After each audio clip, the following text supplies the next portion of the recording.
আসসালামু আলাইকুম ওয়া রাহমাতুল্লাহি ওয়া বারাকাতুহু নাহমাদুহু ওয়া নুসাল্লি আলা রাসূলিহিল কারীম আম্মা বা'দ। সূরাতুস সাফফাত তারতিব বিন নুজুল নাজিলের ধারাবাহিকতায় এই সূরাটি ৫৬তম সূরা। এই সূরাটির আগে নাজিল হয়েছে সূরা আনআম এবং পরে নাজিল হয়েছে সূরা লোকমান।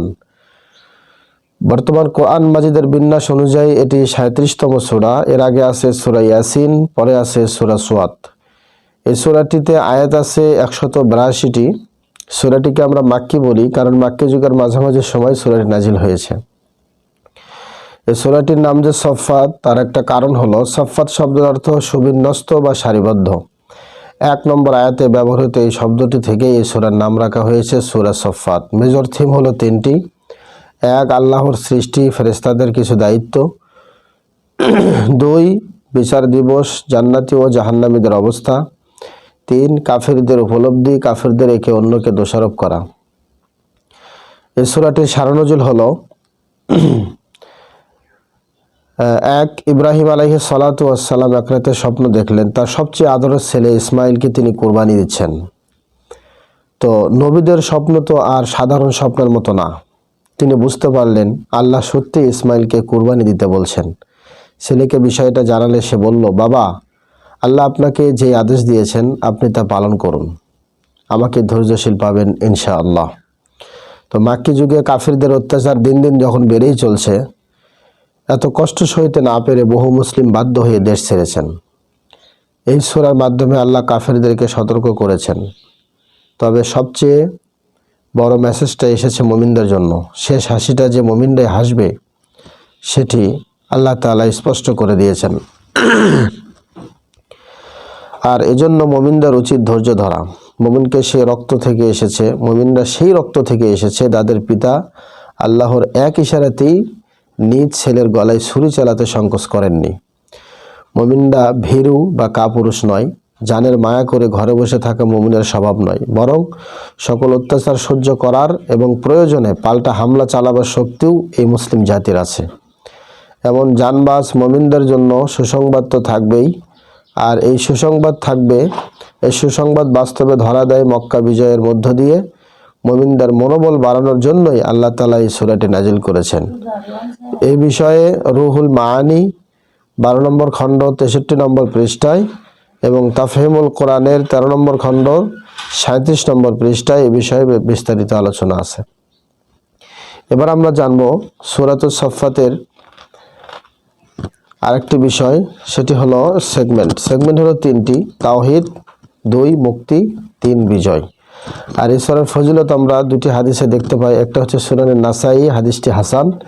আরেকটি হলো মুসনাদ আহমদ ১৬৯৮২, অর্থাৎ যে সমস্ত সূরাসমূহ শত আয়াত বিশিষ্ট সেগুলোর মধ্যে এটি একটি সূরা। এই সূরাটিকে আল্লাহ তাআলা জাবুরের পরিবর্তে আমাদের নবীকে উপহার স্বরূপ দিয়েছেন।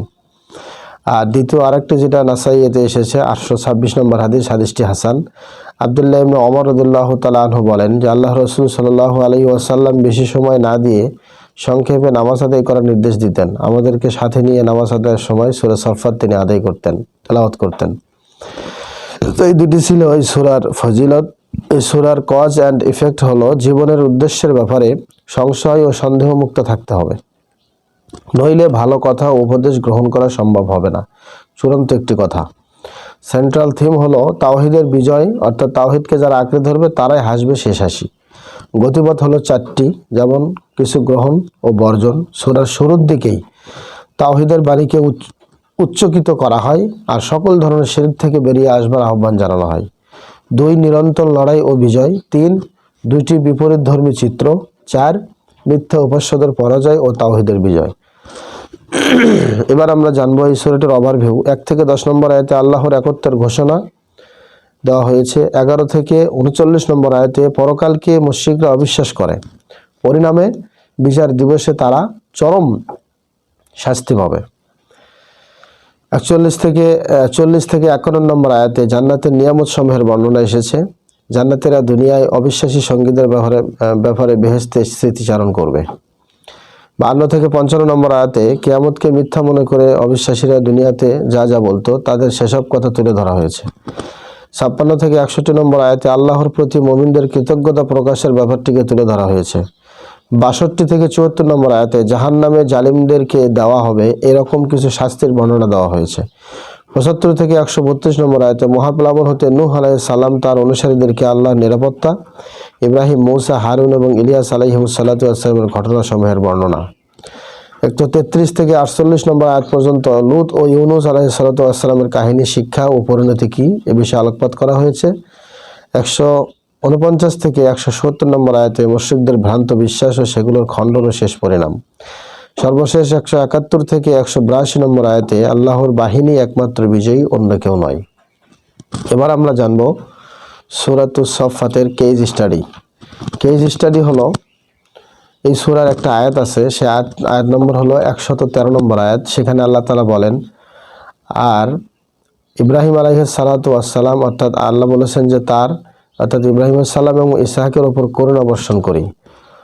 অর্থাৎ অবশ্যই তাদের দুজনের বংশধরদের মধ্যে কিছু লোক সুন্দরভাবে দিন মেনে চলছে, আর কিছু লোক নিজেদের উপর স্পষ্ট অন্যায় করে যাচ্ছে। এখানে আমাদের লক্ষ্য করার বিষয় দুইটি। এক, ভালো লোকের বংশধর হলেই যে কেউ নিজে ভালো বলে গণ্য হবে, বিষয়টা এরকম নয়।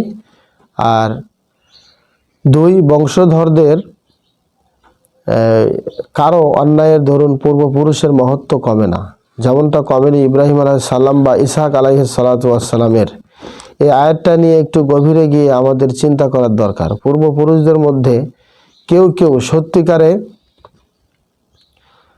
আল্লাহর একনিষ্ঠ গোলাম ছিলেন, তাই বলে ইলম ছাড়া ইলম আমল ছাড়া পীরের বংশধর পীর হবে এমন কথার কোনো ভিত্তি নেই। আবার কোনো মানুষ পীর সেজে সবাইকে ধোঁকা দিলে তার পূর্বপুরুষদের নেক ব্যক্তিরা খারাপ হয়ে যান না। এই বিষয়গুলো আমাদের মাথায় রাখতে হবে। সত্যিকারে আল্লাহ ওয়ালাদের চিনে নিতে হবে। এ বিষয়ে তাফসীরে কুরতুবীতে আপনারা দেখতে পারবেন 15 খণ্ডের 113 নম্বর পৃষ্ঠায়। রিফ্লেকশন বা তাদাব্বুর হলো, ইব্রাহিম আলাইহিস সালাতু ওয়াস সালাম ছিলেন খলিলুল্লাহ, আল্লাহ তাআলার অন্তরঙ্গ বন্ধু, অর্থাৎ যার অন্তরে সামান্য একটা অংশ আল্লাহ ছাড়া অন্য কেউ দখল করতে পারে না। অন্তর আর কারো দিকে এক বিন্দু ঝোঁকে না। ইব্রাহিম আলাইহিস সালাতু ওয়াস সালাম তেমনই ছিলেন। তার ঘর আলোকিত করে একসময় দুনিয়ায় এলেন ইসমাঈল আলাইহিস সালাতু ওয়াস সালাম। একেবারে শেষ বয়সে পাওয়া সন্তান, তার জন্য একটু টান তো হৃদয়ে আসবেই, এটাই স্বাভাবিক। তবে আল্লাহর চাওয়াই ছিল ভিন্ন। খলিল হতে হলে পুরো অন্তর জুড়ে কেবল মহান আল্লাহ তাআলাই থাকবেন। তাই হুকুম দিলেন কলিজার টুকরো সন্তানকে আল্লাহর জন্য কোরবান করতে হবে। এই সূরার 101 থেকে 107 নম্বর আয়াতে এসেছে এই ঘটনা। তো আদেশ অনুযায়ী ইব্রাহিম আলাইহিস সালাতু ওয়াস সালাম ছুরি চালিয়ে দিলেন ছেলের গলায়। এ সম্পর্কে আল্লাহ তাআলা বলেছেন, নিঃসন্দেহে এটা ছিল একটা স্পষ্ট পরীক্ষা। আল্লাহ দেখলেন ইব্রাহিম আলাইহিস সালাতু ওয়াস সালামের হৃদয়ে সবটুকু জুড়ে রয়েছে রবের কাছে আত্মসমর্পণ। তখন তিনি ইসমাইলকে বাঁচিয়ে দিলেন আপন মহিমায়। এখান থেকে আমাদের নেয়ার বিষয় হলো, পুরো অন্তরটা সেবা দিতে হবে শুধু আল্লাহকে, তবেই আসবে আমাদের ওপর সাহায্য। সহিহ বুখারীতে এই বিষয়ে হাদিস আসছে 6941 এবং 69 নম্বর হাদিস, 16 নম্বর হাদিস। সহিহ মুসলিমে আসছে 43 নম্বর এবং 2985 নম্বর হাদিস।